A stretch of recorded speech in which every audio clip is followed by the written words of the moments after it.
Topic दिख गया होगा पीछे क्या लिखा है कि how to improve handwriting. And अभी मैं भी एक क्रिकेट फैन हूँ, तो मैंने एक MS धोनी का इंटरव्यू देखा था जिसमें उन्होंने बोला था कि अगर तुमने साल भर मेहनत करी है तो एक दिन पे अगर रिवाइज नहीं भी कर पाओ तो कुछ फर्क नहीं पड़ेगा, और अगर साल भर नहीं मेहनत करी तो एक दिन पे भी प्रैक्टिस या रिविजन करके भी कुछ फर्क नहीं पड़ेगा। अगर साल भर मेहनत करे होगे तो एक दिन से फर्क नहीं पड़ेगा, अगर साल भर मेहनत नहीं किए होगे तो भी एक दिन से फर्क नहीं पड़ेगा। तो एग्जैक्टली हैंड राइटिंग की अगर तुम मुझसे पूछो कि मैम अब हैंड राइटिंग सुधार के क्या होगा, हमने सीनियर से बहुत सुना है कि बोझ में handwriting matter, but let me break your notion कि handwriting does not matter.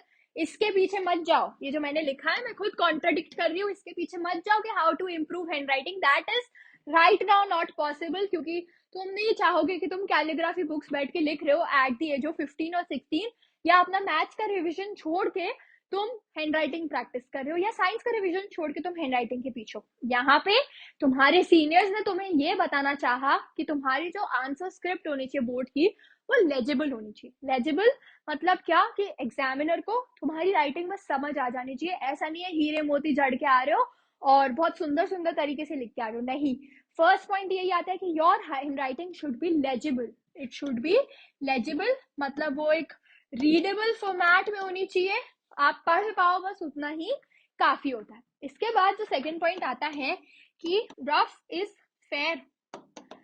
Rough is fair क्या मैम? रफ इज फेयर मतलब कि रफ वर्क जब हम करते हैं हमारी ट्यूशन नोटबुक्स में या जब हम खुद पढ़ते हैं तो हम राइटिंग लिखते हैं बिल्कुल गोबर, बिल्कुल सड़ा सड़ा के लिखते हैं, बट एग्जाम में हम एक्सपेक्ट करते हैं कि हम अच्छा कर लेंगे।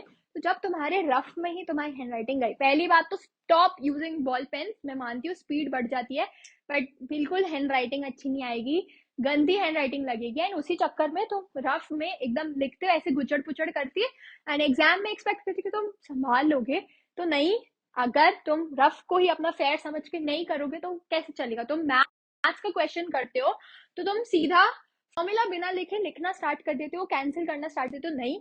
आदत डालो बिल्कुल, क्योंकि अभी से ही जो आदत डालोगे वही एग्जाम में तुम्हारे हेल्प करेगी। अब इस सब के बाद भी अगर तुम्हें डाउट है कि मैं हैंडराइटिंग कैसे इंप्रूव कर सकता हूँ, तो एक ट्रिक जो मैंने भी अपने सीनियर्स से या अपनी ट्यूशन टीचर से सुनी थी कि जो हमारे अल्फाबेट्स होते हैं ना उनको बिना गैप लिए लिखो। जैसे मैंने यहाँ पे गैप लिया, बट हमें क्या करना है, इसको ना बिना गैप लिए लिखना है, जैसे ABCD ऐसे पूरे अल्फाबेट्स बिना स्पेस दिए लिखो, तो थोड़ी बहुत हैंडराइटिंग में फर्क आता है। मैंने भी ट्राई कर चुकी है चीज, एंड ये थे मेरे पॉइंट ऑफ व्यू। ऐसी और वीडियोस आती रहेंगी। अगेन टेलिंग, नवंबर का महीना is all about guidance and your last minute preparation, so do not forget to subscribe our channel.